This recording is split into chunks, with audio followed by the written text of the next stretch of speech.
Hi friends, എല്ലാവർക്കും easy tips four ഹീസിലേക്ക് കൃത്യമായ സ്വാഗതം. നമ്മളിന്ന് നോക്കുന്നത് khadi board LDC 10th level preliminary എക്സാമിന്റെ 4ാം ഘട്ട ക്വസ്റ്റ്യൻ പേപ്പറും അതേപോലെ തന്നെ അതിന്റെ പ്രൊവിഷണൽ ആൻസർ കീയുമാണ് നമ്മളിതിൽ പറയുന്നത്. ഇപ്പം കഴിഞ്ഞ ക്ലാസ്സിൽ നമ്മൾ 5ാം ഘട്ടത്തിന്റെ വീഡിയോ ചെയ്തിരുന്നു. ഇത് 4ാം ഘട്ടത്തിൻ്റെതാണ്. അപ്പം നമുക്ക് നോക്കാം. ഒന്നാമത്തെ ചോദ്യം, 2013 16ാമത് പുരുഷ ഏഷ്യ കപ്പ് ക്രിക്കറ്റ് കിരീടം നേടിയത്. 2013 16ാമത് പുരുഷ ഏഷ്യ കപ്പ് ക്രിക്കറ്റ് കിരീടം നേടിയത് ഇന്ത്യയാണ്. 2023 16ാമത് പുരുഷ ഏഷ്യ കപ്പ് ക്രിക്കറ്റ് കിരീടം നേടിയത്. അടുത്ത ചോദ്യം, പറക്കും സിഖ് അല്ലെങ്കിൽ പറക്കും സിംഗ് എന്നറിയപ്പെടുന്ന ഒളിമ്പ്യൻ മിൽഖ സിംഗ് അന്തരിച്ച വർഷം. അപ്പം പറക്കും സിംഗ് എന്നറിയപ്പെടുന്ന ആരാണ്? മിൽഖ സിംഗ് ആണ്. ആ മിൽഖ സിംഗ് അന്തരിച്ച വർഷമാണ് ചോദിച്ചത് 2021. അപ്പം പറക്കും സിംഗ് എന്നറിയപ്പെടുന്ന മിൽഖ സിംഗ് അന്തരിച്ച വർഷം 2021. വർണ്ണാന്തത കണ്ടുപിടിച്ചത് ആര്? വർണ്ണാന്തത കണ്ടുപിടിച്ചത് ജോൺ ഡാൾട്ടൺ ആണ്. വർണ്ണാന്തത കണ്ടുപിടിച്ചത് ആരാണ്? ജോൺ ഡാൾട്ടൺ ആണ്. പ്രഗ്യാൻ റോവർ വിക്ഷേപിച്ചത് എന്ന്. പ്രഗ്യാൻ റോവർ വിക്ഷേപിച്ചത് 2019 ജൂലൈ 22-നാണ്. അപ്പം പ്രഗ്യാൻ റോവർ വിക്ഷേപിച്ചത് എന്നാണ് 2019 ജൂലൈ 22-നാണ് പ്രഗ്യാൻ റോവർ വിക്ഷേപിച്ചത്. അടുത്ത ചോദ്യം, ഇലക്ഷൻ കമ്മീഷൻ രൂപീകൃതമായത് എന്ന്. ഇലക്ഷൻ കമ്മീഷൻ രൂപീകൃതമായത് 1950 ജനുവരി 25. ഇലക്ഷൻ കമ്മീഷൻ രൂപീകൃതമായത് 1950 ജനുവരി 25-നാണ്. കേന്ദ്ര കോർപ്പറേറ്റ് കാര്യമന്ത്രി ആര്? അപ്പം കേന്ദ്ര കോർപ്പറേറ്റ് കാര്യമന്ത്രി നിർമ്മല സീതാരാമനാണ്. അപ്പം കേന്ദ്ര കോർപ്പറേറ്റ് കാര്യമന്ത്രി ആരാണ്? നിർമ്മല സീതാരാമൻ. രാജാറാം മോഹൻ റോയ് ബംഗാളി ഭാഷയിൽ ആരംഭിച്ച പത്രമേത്? രാജാറാം മോഹൻ റോയ് ബംഗാളി ഭാഷയിൽ ആരംഭിച്ച പത്രമാണ് സംവാദ് കൗമുദി. അപ്പം രാജാറാം മോഹൻ റോയ് ബംഗാളി ഭാഷയിൽ ആരംഭിച്ച പത്രമാണ് സംവാദ് കൗമുദി. സ്വതന്ത്ര ഇന്ത്യയിലെ ആദ്യ വോട്ടർ ശ്യാം ചരൺ നേഗി. സ്വതന്ത്ര ഇന്ത്യയിലെ ആദ്യ വോട്ടർ ആരാണ്? ശ്യാം ചരൺ നേഗിയാണ്. അടുത്ത ചോദ്യം, ഉൽക്കാവർഷ പ്രദേശം എന്നറിയപ്പെടുന്ന അന്തരീക്ഷ പാളി ഏത്? ഇപ്പോൾ ഉൽക്കാവർഷ പ്രദേശം എന്നറിയപ്പെടുന്നത് എവിടെയാണ്? മിസോസ്ഫിയറിലാണ് ഉൽക്കാവർഷ പ്രദേശം എന്നറിയപ്പെടുന്നത്. ഇപ്പോൾ ഉൽക്കാവർഷ പ്രദേശം എന്നറിയപ്പെടുന്ന അന്തരീക്ഷ പാളിയാണ് മിസോസ്ഫിയർ. അടുത്ത ചോദ്യം നോക്കാം. ഇന്ത്യൻ അസ്വസ്ഥതയുടെ പിതാവ് എന്ന വാലന്റൈൻ ഷിറോൾ വിശേഷിപ്പിച്ചത് ആരെ? അപ്പം ഇന്ത്യൻ അസ്വസ്ഥതയുടെ പിതാവ് എന്ന് വാലന്റൈൻ ഷിറോൾ വിശേഷിപ്പിച്ചത് ആരെയാണ്? ബാലഗംഗാധര തിലകിനെയാണ്. അപ്പം ഇന്ത്യൻ അസ്വസ്ഥതയുടെ പിതാവ് എന്നറിയപ്പെടുന്നത് ബാലഗംഗാധര തിലക്. അങ്ങനെ വിശേഷിപ്പിച്ചത് ആരാണ്? Valentine Chirol. കർണാടകത്തിലെ പ്രധാന ആണവോർജ നിലയം. അപ്പം കർണാടകത്തിലെ പ്രധാനപ്പെട്ട ആണവോർജ നിലയമാണ് തന്നിട്ടുള്ളതിൽ കൈഗ. അപ്പം കർണാടകത്തിലെ പ്രധാന ആണവോർജ നിലയം ഏതാണ്? കൈഗയാണ്. ധാതുക്കളുടെ കലവറ എന്ന് വിളിക്കുന്ന ഭൂപ്രകൃതി വിഭാഗം ഏത്? ധാതുക്കളുടെ കലവറ എന്ന് വിളിക്കുന്ന ഭൂപ്രകൃതി വിഭാഗമാണ് ഉപദ്വീപീയ പീഠഭൂമി. അപ്പം ധാതുക്കളുടെ കലവറ എന്ന് വിളിക്കുന്ന ഭൂപ്രകൃതി വിഭാഗം ഏതാണ്? ഉപദ്വീപീയ പീഠഭൂമിയാണ്. ലാവ തണുത്തുറഞ്ഞുണ്ടായ പീഠഭൂമി. ഇപ്പം നമുക്കറിയാം ലാവ തണുത്തുറഞ്ഞുണ്ടായ പീഠഭൂമി ഏതാണ്? ഡക്കാൻ പീഠഭൂമിയാണ്. അപ്പം ലാവ തണുത്തുറഞ്ഞുണ്ടായ പീഠഭൂമി ഏതാണ്? ഡക്കാൻ പീഠഭൂമിയാണ്. ലോകത്തിലെ ഏറ്റവും വലിയ ലാവാ പീഠഭൂമി എന്ന് ചോദിച്ചു കഴിഞ്ഞാൽ ഏത് തന്നെയാണ്? ഡക്കാൻ പീഠഭൂമിയാണ്. ഇന്ത്യയിലെ ഏറ്റവും വലിയ പീഠഭൂമി ഏത് തന്നെയാണ്? ഡക്കാൻ പീഠഭൂമിയാണ്. അമരാവതി ഏതു നദിയുടെ പോഷക നദിയാണ്? നെക്സ്റ്റ് ക്വസ്റ്റ്യൻ ആണ്. അമരാവതി ഏതു നദിയുടെ പോഷക നദിയാണ്? കാവേരി നദിയുടെ പോഷക നദിയാണ് അമരാവതി. കാവേരി നദിയുടെ ഏറ്റവും വലിയ പോഷക നദി കൂടിയാണ് ആര്? അമരാവതി. അടുത്തത്, സുവർണ ചതുഷ്കോണ സൂപ്പർ ഹൈവേ ബന്ധിപ്പിക്കുന്ന സ്ഥലങ്ങൾ. സുവർണ ചതുഷ്കോണ സൂപ്പർ ഹൈവേ ബന്ധിപ്പിക്കുന്ന സ്ഥലങ്ങളാണ് ഓപ്ഷൻ ഡി ഡൽഹി, മുംബൈ, ചെന്നൈ, കൊൽക്കത്ത എന്നീ നഗരങ്ങളെയാണ് സുവർണ ചതുഷ്കോണം ബന്ധിപ്പിക്കുന്നത്. ഇന്ത്യയിലെ ഏറ്റവും ഉയരമുള്ള കൊടുമുടിയായ മൗണ്ട് കേറ്റു അഥവാ ഗോഡ്വിൻ ഓസ്റ്റിൻ സ്ഥിതി ചെയ്യുന്ന പർവ്വതനിര കാരക്കോറം പർവ്വതനിരയിലാണ്. അപ്പോൾ ഇന്ത്യയിലെ ഏറ്റവും ഉയരമുള്ള കൊടുമുടിയായ മൗണ്ട് കേറ്റു അഥവാ ഗോഡ്വിൻ ഓസ്റ്റിൻ സ്ഥിതി ചെയ്യുന്ന പർവ്വതനിര ഏതാണ്? കാരക്കോറം പർവ്വതനിരയിലാണ്. നെക്സ്റ്റ് ക്വസ്റ്റ്യൻ, കോട്ടണോപോളിസ് എന്ന് വിശേഷിപ്പിക്കുന്ന ഇന്ത്യയിലെ പ്രധാന നഗരം? മുംബൈ ആണ്. കോട്ടണോപോളിസ് എന്ന് വിശേഷിപ്പിക്കുന്ന ഇന്ത്യയിലെ പ്രധാന നഗരമാണ് മുംബൈ. ദക്ഷിണേന്ത്യയിലെ ആദ്യത്തെ ഇരുമ്പുരുക്ക് വ്യവസായശാല. ദക്ഷിണേന്ത്യയിലെ ആദ്യത്തെ ഇരുമ്പുരുക്ക് വ്യവസായശാലയാണ് Visvesvaraya iron and steel works limited. അപ്പം ദക്ഷിണേന്ത്യയിലെ ആദ്യത്തെ ഇരുമ്പുരുക്ക് വ്യവസായശാല ഏതാണ്? Visvesvaraya iron and steel works limited. അടുത്തത്, ഇന്ത്യയിലെ ഏറ്റവും വലിയ പെട്രോളിയം ഖനി. ഇന്ത്യയിലെ ഏറ്റവും വലിയ പെട്രോളിയം ഖനിയാണ് മുംബൈ ഹൈ. അടുത്തത്, ഉപദ്വീപീയ നദികളിൽ ഏറ്റവും നീളം കൂടിയ നദി ഏത്? ഇപ്പോൾ ഉപദ്വീപീയ നദികളിൽ ഏറ്റവും നീളം കൂടിയ നദിയാണ് ഗോദാവരി. ഇപ്പോൾ ഉപദ്വീപീയ നദികളിൽ ഏറ്റവും നീളം കൂടിയ നദി ഏതാണ്? ഗോദാവരിയാണ്. രണ്ടാമത് കൃഷ്ണയാണ്. മൂന്നാമത് അതാണ് നർമ്മദയാണ്. നർമ്മദ. അപ്പോൾ ഉപദ്വീപീയ നദികളിൽ ഏറ്റവും നീളം കൂടിയ നദി ഏതാണ്? ഗോദാവരിയാണ്. ഭരണഘടനാ നിർമ്മാണ സമിതിയുടെ സ്ഥിരം അധ്യക്ഷൻ ആര്? അപ്പം ഭരണഘടനാ നിർമ്മാണ സമിതിയുടെ സ്ഥിരം അധ്യക്ഷൻ ആരായിരുന്നു? ഡോക്ടർ രാജേന്ദ്ര പ്രസാദ് ആണ്. ഭരണഘടനാ നിർമ്മാണ സമിതിയുടെ സ്ഥിരം അധ്യക്ഷൻ ആരാണ്? ഡോക്ടർ രാജേന്ദ്ര പ്രസാദ്. അടുത്ത ക്വസ്റ്റ്യൻ, അയിത്താചാരണം ശിക്ഷാർഹമായ കുറ്റമായി പ്രഖ്യാപിക്കുന്ന ഭരണഘടനാ വകുപ്പ് ആർട്ടിക്കിൾ 17. അപ്പൊ അയിത്തം നിരോധിച്ച ആർട്ടിക്കിളാണ് ഏത്? ആർട്ടിക്കിൾ 17. നമ്മുടെ മൗലികാവകാശത്തിൽ വരുന്നതാണ്, സമത്വത്തിനുള്ള അവകാശത്തിൽ വരുന്ന ആർട്ടിക്കിളാണ് ആർട്ടിക്കിൾ 17. അപ്പോൾ അയിത്താചാരണം ശിക്ഷാർഹമായ കുറ്റമായി പ്രഖ്യാപിക്കുന്ന ഭരണഘടനാ വകുപ്പാണ് ആർട്ടിക്കിൾ 17. മൗലിക കടമകൾ ഇന്ത്യൻ ഭരണഘടനയുടെ എത്രാമത്തെ ആർട്ടിക്കിളിലാണ് ഉൾപ്പെടുത്തിയിട്ടുള്ളത്? അപ്പം മൗലിക കടമകൾ എത്രാമത്തെ ആർട്ടിക്കിളിലാണ്? അനുച്ഛേദം 51A ആണ്. ഭാഗം അഥവാ പാർട്ട് ചോദിച്ചു കഴിഞ്ഞാൽ ഏതാണ്? 4A എന്ന് പറയുന്ന ഭാഗത്ത് 51A എന്ന വകുപ്പിലാണ് മൗലിക കടമകളെ കുറിച്ച് പ്രതിപാദിക്കുന്നത്. അടുത്ത ക്വസ്റ്റ്യൻ, കേരളത്തിലെ ഇപ്പോഴത്തെ മുഖ്യ വിവരാവകാശ കമ്മീഷണറാണ് ഡോക്ടർ വിശ്വാസ മേത്ത. അപ്പം കേരളത്തിലെ ഇപ്പോഴത്തെ മുഖ്യ വിവരാവകാശ കമ്മീഷണർ ആരാണ്? ഡോക്ടർ വിശ്വാസ മേത്ത. ജനങ്ങളുടെ മൗലികാവകാശങ്ങളുടെ സംരക്ഷകനാണ് സുപ്രീം കോടതി. അപ്പം മൗലികാവകാശങ്ങളുടെ സംരക്ഷകൻ എന്നറിയപ്പെടുന്ന ആരാണ്? സുപ്രീം കോടതിയാണ്. ഇന്ത്യയുടെ ദേശീയ ഗാനമായ ജനഗണമന ആലപിക്കേണ്ട സമയ ദൈർഘ്യം 52 സെക്കൻഡ്. അപ്പം ദേശീയ ഗാനമായ ജനഗണമന ആലപിക്കാനെടുക്കുന്ന സമയം എത്രയാണ്? 52 സെക്കൻഡാണ്. മൗലിക അവകാശങ്ങളുടെ പട്ടികയിൽ നിന്നും സ്വത്തവകാശത്തെ നീക്കം ചെയ്ത് ഒരു സാധാരണ നിയമാവകാശമാക്കി മാറ്റിയ ഭരണഘടന ഭേദഗതി ഏത്? അപ്പം 44-ാം ഭരണഘടനാ ഭേദഗതി പ്രകാരമാണ് സ്വത്തവകാശത്തെ മൗലിക അവകാശങ്ങളുടെ പട്ടികയിൽ നിന്നും നീക്കം ചെയ്തത്. അടുത്ത ക്വസ്റ്റ്യൻ, ദേശീയ പതാകയിലെ ആരക്കാലുകളുടെ എണ്ണം. ദേശീയ പതാകയിലെ ആരക്കാലുകളുടെ എണ്ണം 24. വന്ദേ മാതരം എന്ന ദേശീയ ഗീതത്തിന്റെ രചയിതാവ് ബങ്കിം ചന്ദ്ര ചാറ്റർജി. വന്ദേ മാതരം എന്ന ദേശീയ ഗീതത്തിന്റെ രചയിതാവ് ബങ്കിം ചന്ദ്ര ചാറ്റർജി. ദേശീയ മനുഷ്യാവകാശ കമ്മീഷന്റെ പ്രഥമ ചെയർമാൻ. ദേശീയ മനുഷ്യാവകാശ കമ്മീഷന്റെ പ്രഥമ ചെയർമാനാണ് ജസ്റ്റിസ് രംഗനാഥ മിശ്ര. ജസ്റ്റിസ് രംഗനാഥ മിശ്ര. 31ാമത്തെ ക്വസ്റ്റ്യൻ ഡിലീറ്റ് ചെയ്തതാണ്. അടുത്ത ക്വസ്റ്റ്യൻ, സ്വദേശി സമരകാലത്ത് ഇന്ത്യൻ ദേശീയ ജനതയിൽ ദേശസ്നേഹം വളർത്താൻ ഭാരതമാത എന്ന ചിത്രം വരച്ചത് ആര്? ഭാരതമാത എന്ന ചിത്രം വരച്ചത് അബനീന്ദ്രനാഥ ടാഗോർ ആണ്. അപ്പം ഭാരതമാത എന്ന ചിത്രം വരച്ചത് ആരാണ്? അബനീന്ദ്രനാഥ ടാഗോർ. സ്വാതന്ത്ര്യ സമര കാലഘട്ടത്തിൽ ലാലാ ഹർദയാൽ ഗദ്ദർ പാർട്ടി എന്ന സംഘടനയ്ക്ക് രൂപം നൽകിയത് ഏതു രാജ്യത്ത് വെച്ചാണ്? അമേരിക്കയിൽ വെച്ചാണ് ലാലാ ഹർദയാൽ ഗദ്ദർ പാർട്ടി എന്ന സംഘടനയ്ക്ക് രൂപം നൽകിയത്. ഇന്ത്യൻ സ്വാതന്ത്ര്യ സമര കാലഘട്ടത്തിൽ ഇന്ത്യയിൽ ഉദയം ചെയ്ത തൊഴിലാളി പ്രസ്ഥാനമേത്? ഓപ്ഷൻ ഡി ആണ് ഇവയെല്ലാം. അപ്പോൾ ഏതൊക്കെയാണ്? Madras labour union, AITUC, Ahmedabad textiles association എന്നിവയൊക്കെ ഇന്ത്യൻ സ്വാതന്ത്ര്യ സമര കാലഘട്ടത്തിൽ ഇന്ത്യയിൽ ഉദയം ചെയ്ത തൊഴിലാളി പ്രസ്ഥാനങ്ങളാണ്. അടുത്തത്, 1950 മാർച്ച് 15 നിലവിൽ വന്ന ആസൂത്രണ കമ്മീഷന്റെ വൈസ് ചെയർമാൻ ആരായിരുന്നു? ഗുൽസാരിലാൽ നന്ദ. 1950 മാർച്ച് 15 നിലവിൽ വന്ന ആസൂത്രണ കമ്മീഷന്റെ വൈസ് ചെയർമാൻ ആരായിരുന്നു? ഗുൽസാരിലാൽ നന്ദയാണ് വൈസ് ചെയർമാൻ. നെക്സ്റ്റ് ക്വസ്റ്റ്യൻ നോക്കാം.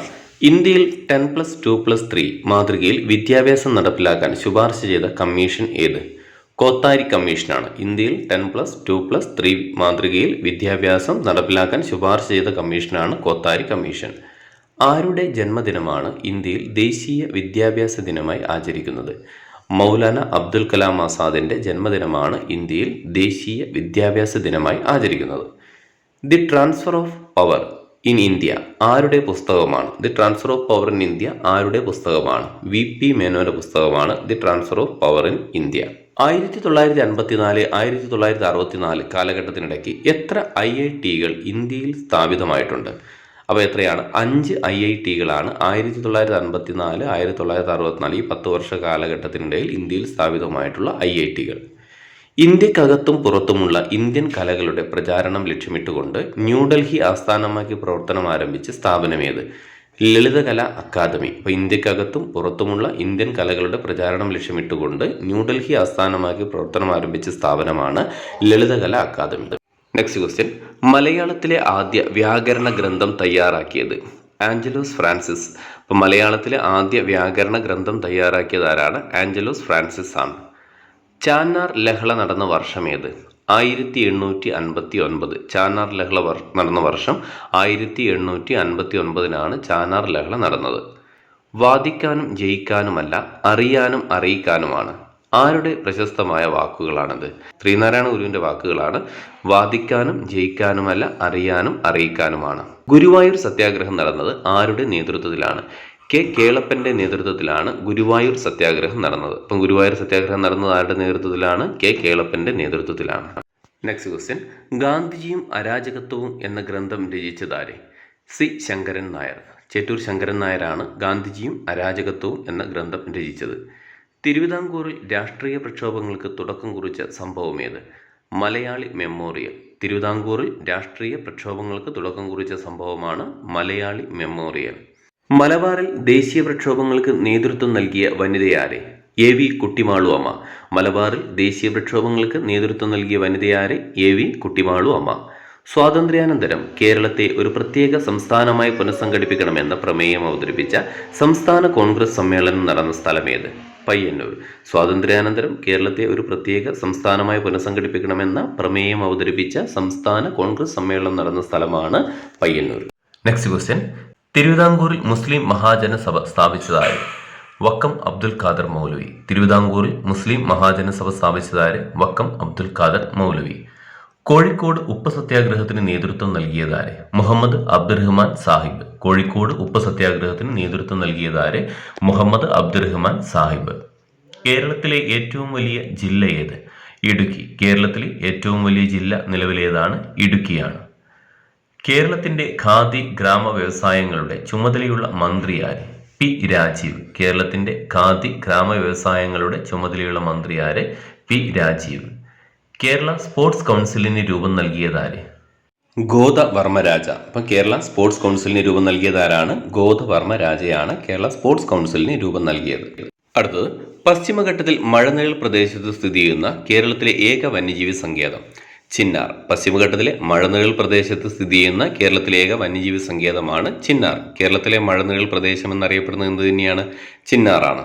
അട്ടപ്പാടിയിലെ ഗോത്ര സമൂഹങ്ങൾക്കിടയിൽ ഇന്നും നിലവിലുള്ള കൃഷിരീതി ഏത്? പൂനം കൃഷി. അട്ടപ്പാടിയിലെ ഗോത്ര സമൂഹങ്ങൾക്കിടയിൽ ഇന്നും നിലവിലുള്ള കൃഷിരീതിയാണ് പൂനം കൃഷി. ഗൗണനാടി, കവനോഗ്, വളഞ്ഞാർ എന്നീ പേരുകളിൽ അറിയപ്പെടുന്ന കേരളത്തിലെ ഒരു പുണ്യ നദി ഏത്? മീനച്ചിലാർ. ഇപ്പം മീനച്ചിലാർ അറിയപ്പെടുന്ന പേരുകളാണ് ഗൗണനാടി, കവനോഗ്, വളഞ്ഞാർ എന്നീ പേരുകളിലാണ് എന്തറിയപ്പെടുന്നത്? മീനച്ചിലാർ അറിയപ്പെടുന്നത്. പഴന്തമിഴ് പാട്ടുകളിൽ പരാമർശമുള്ള കേരളത്തിലെ ഒരു പഴവർഗ്ഗം ഏത്? ചക്ക. പഴന്തമിഴ് പാട്ടുകളിൽ പരാമർശമുള്ള കേരളത്തിലെ ഒരു പഴവർഗ്ഗമാണ് ചക്ക. നെക്സ്റ്റ് ക്വസ്റ്റ്യൻ, പ്രകൃതി ദുരന്തങ്ങളുടെ നിവാരണത്തിനും ലഘൂകരണത്തിനുമായി സംസ്ഥാനത്ത് പ്രവർത്തിക്കുന്ന സംവിധാനം താഴെ പറയുന്നതിൽ ഏതാണ്? മുകളിൽ പറഞ്ഞവയല്ല. അപ്പോൾ ഏതൊക്കെയാണ്? കേരള റവന്യൂ ദുരന്ത നിവാരണ വകുപ്പ്, സംസ്ഥാന ദുരന്ത നിവാരണ അതോറിറ്റി, ദുരന്ത സാധ്യത അപഗ്രഥന സെല്ല്. അപ്പം പ്രകൃതി ദുരന്തങ്ങളുടെ നിവാരണത്തിലും ലഘൂകരണത്തിനുമായി സംസ്ഥാനത്ത് പ്രവർത്തിക്കുന്ന സ്ഥാപനങ്ങളാണ് ഈ പറഞ്ഞ മൂന്നെണ്ണവും. അടുത്തത്, എറണാകുളം ജില്ലയിലെ ഏത് സ്ഥലത്ത് നടത്തിയ ഉത്ഖനനമാണ് പ്രാചീന തമിഴകത്തിന് റോമുമായി വ്യാപാരബന്ധം ഉണ്ടായിരുന്നതിനുള്ള തെളിവുകൾ നൽകുന്നത്? പറവൂർ. അപ്പം പറവൂരിൽ നടത്തിയ ഉത്ഖനനത്തിലാണ് പ്രാചീന തമിഴകത്തിന് റോമുമായി വ്യാപാരബന്ധം ഉണ്ടായിരുന്നതിനുള്ള തെളിവുകൾ ലഭിച്ചത്. നെക്സ്റ്റ് ക്വസ്റ്റ്യൻ, 2012 ഉരുൾപൊട്ടലുണ്ടായ പുല്ലൂരാമ്പാറ ഏതു ജില്ലയിലാണ്? കോഴിക്കോട്. അപ്പം പുല്ലൂരാമ്പാറ ഏതു ജില്ലയിലാണ്? കോഴിക്കോട് ജില്ലയിലാണ്. അപ്പം 61ാമത്തെ ക്വസ്റ്റ്യനും ഡിലീറ്റ് ചെയ്യപ്പെട്ട ക്വസ്റ്റ്യൻ ആണ്. നെക്സ്റ്റ് ക്വസ്റ്റ്യൻ, വിറ്റാമിൻ എയുടെ തുടർച്ചയായ അഭാവം ഉണ്ടായാൽ നേത്രാവരണവും കോർണിയയും വരണ്ട് കോർണിയ അധാര്യമായി തീരുന്നു, തുടർന്ന് അന്ധതയിലേക്ക് നയിക്കുന്നു. ഈ അവസ്ഥയുടെ പേരാണ് സിറോഫ്താൽമിയ. അപ്പോൾ സിറോഫ്താൽമിയ എന്ന് പറഞ്ഞാൽ എന്താണ്? വിറ്റാമിൻ എയുടെ തുടർച്ചയായ അഭാവം ഉണ്ടായാൽ നേത്രാവരണവും കോർണിയയും വരണ്ട് കോർണിയ അധാര്യമായി തീരുന്നു, തുടർന്ന് അന്ധതയിലേക്ക് നയിക്കുന്നു. ഈ ഒരു അവസ്ഥയുടെ പേരാണ് സിറോഫ്താൽമിയ. ഓർഗൻ ഓഫ് കോർട്ടി ഏത് ജ്ഞാനേന്ദ്രിയവുമായി ബന്ധപ്പെട്ടിരിക്കുന്നു? ചെവി. ഓർഗൻ ഓഫ് കോർട്ടി ഏത് ജ്ഞാനേന്ദ്രിയവുമായി ബന്ധപ്പെട്ടിരിക്കുന്നു? ചെവി. ഉമിനീരിന്റെ pH മൂല്യം എത്ര? 6.2 to 7.6. ഉമിനീരിന്റെ pH മൂല്യമാണ് 6.2 മുതൽ 7.6 വരെ. കേരളത്തിന്റെ ആരോഗ്യ പദ്ധതികളിൽ ഒന്നായ ആർദ്രം പദ്ധതിയിൽ ഉൾപ്പെടാത്തത് ഏത്? ആർദ്രം പദ്ധതിയിൽ ഉൾപ്പെടാത്തതാണ് ഡി ഓപ്ഷൻ. അടിസ്ഥാന സൗകര്യ വികസന കാര്യങ്ങൾക്ക് വേണ്ട ഫണ്ട് പഞ്ചായത്ത് ലഭ്യമാക്കുകയും ചെയ്യുക എന്നത്. അപ്പോൾ അതിന്റെ ഭാഗമായി ആർദ്രം പദ്ധതിയിൽ പെടുന്നതാണ് ഏതൊക്കെ? ഗവൺമെന്റ് ആശുപത്രികളിൽ രോഗി സൗഹാർദ്ദപരമായ സേവനങ്ങൾ ലഭ്യമാക്കുക, പ്രൈമറി ഹെൽത്ത് സെന്ററുകളെ ഫാമിലി ഹെൽത്ത് സെന്ററുകളായി വിപുലപ്പെടുത്തുക, ജില്ലാ താലൂക്ക് ആശുപത്രികളിൽ സ്പെഷ്യാലിറ്റി സൂപ്പർ സ്പെഷ്യാലിറ്റി സേവനങ്ങൾ ഉറപ്പാക്കുക എന്നിവയാണ് ആർദ്രം പദ്ധതിയിൽ ഉൾപ്പെടുന്ന ഭാഗങ്ങൾ. അപ്പോൾ ഇവിടെ ചോദിച്ചാൽ ഉൾപ്പെടാത്തതാണ്. അപ്പോൾ ഉൾപ്പെടാത്തത് ഏതാണ്? ഓപ്ഷൻ ഡി ആണ്. നെക്സ്റ്റ് ക്വസ്റ്റ്യൻ, 27ാമത് സംസ്ഥാന വിത്ത് ഉപസമിതി തീരുമാനപ്രകാരം മണ്ണൂത്തി കാർഷിക ഗവേഷണ കേന്ദ്രം വികസിപ്പിച്ചെടുത്തതും തൃശൂർ ജില്ലയിലെ കോൾ പാടങ്ങളിലേക്ക് അനുയോജ്യമായതുമായ നെല്ലിന്റെ ഇനം ഏതാണ്? ഓപ്ഷൻ സി ആണ് KAU മനുരത്ന. അപ്പോൾ 27ാമത് സംസ്ഥാന വിത്ത് ഉപസമിതി തീരുമാനപ്രകാരം മണ്ണുത്തി കാർഷിക ഗവേഷണ കേന്ദ്രം വികസിപ്പിച്ചെടുത്തതും തൃശൂർ ജില്ലയിലെ കോൾപ്പാടങ്ങളിലേക്ക് അനുയോജ്യമായതുമായ നെല്ലിന്റെ ഇനം ഏതാണ്? അപ്പോൾ ഏതാണ്? KAU മനുരത്ന. അടുത്ത ക്വസ്റ്റ്യൻ, ആഗോള താപനത്തിന് കാരണമായ ഹരിതഗൃഹവാതകങ്ങളിൽ ഏറ്റവും കൂടിയ അളവിൽ കാണപ്പെടുന്നത് ഏത്? അപ്പോൾ ഹരിതഗൃഹവാതകങ്ങൾ ഏറ്റവും കൂടിയ അളവിൽ കാണപ്പെടുന്നത് ഏതാണ്? കാർബൺ ഡൈ ഓക്സൈഡ് ആണ്. അപ്പോൾ ആഗോളതാപനത്തിന് കാരണമായ ഹരിതഗൃഹവാതകങ്ങൾ ഏറ്റവും കൂടുതലുള്ളത് ഏതാണ്? കാർബൺ ഡൈ ഓക്സൈഡ് ആണ്. താഴെ കൊടുത്തിരിക്കുന്നവയിൽ വന്യജീവി സംരക്ഷണ കേന്ദ്രം അല്ലാത്തത് ഏത്? ഇപ്പം താഴെ കൊടുത്തിട്ടുള്ളവയിൽ വന്യജീവി സംരക്ഷണ കേന്ദ്രം അല്ലാത്തത് രൂപ്കുണ്ടാണ്. ബാക്കിയൊക്കെ വന്യജീവി സംരക്ഷണ കേന്ദ്രമാണ്. ഏതൊക്കെ? സുന്ദർബൻസ് വന്യജീവി സംരക്ഷണ കേന്ദ്രമാണ്, മനാസ് വന്യജീവി സംരക്ഷണ കേന്ദ്രമാണ്, സരിസ്ക വന്യജീവി സംരക്ഷണ കേന്ദ്രമാണ്. നെക്സ്റ്റ് ക്വസ്റ്റ്യൻ, കേരളത്തിലെ കാടുകളിൽ വിസ്തൃതിയിൽ ഏറ്റവും കൂടുതലുള്ള വിഭാഗം ഏത്? ആർദ്ര ഇലപൊഴിയും വനങ്ങളാണ്. കേരളത്തിലെ കാടുകളിൽ വിസ്തൃതിയിൽ ഏറ്റവും കൂടുതലുള്ള വിഭാഗം ഏതാണ്? ആർദ്ര ഇലപൊഴിയും വനങ്ങളാണ് കേരളത്തിൽ ഏറ്റവും കൂടുതൽ കാണപ്പെടുന്ന കാടുകൾ എന്ന് പറയുന്നത്. നെക്സ്റ്റ് ക്വസ്റ്റ്യൻ, താഴെ തന്നിരിക്കുന്നതിൽ ശരിയായ പ്രസ്താവനകൾ ഏതെല്ലാം? ലൈക്കനുകൾ എന്ന വിഭാഗം സസ്യങ്ങളെ വായു മലിനീകരണത്തിന്റെ സൂചകങ്ങളായി കണക്കാക്കാം. വായു മലിനീകരണം കുറയ്ക്കുന്നതിനു വേണ്ടി കാറ്റലിറ്റിക് കൺവെർട്ടർ എന്ന ഉപകരണം ഘടിപ്പിച്ച വാഹനങ്ങളിൽ ലെഡ് അടങ്ങിയിട്ടില്ലാത്ത പെട്രോളാണ് ഉപയോഗിക്കേണ്ടത്.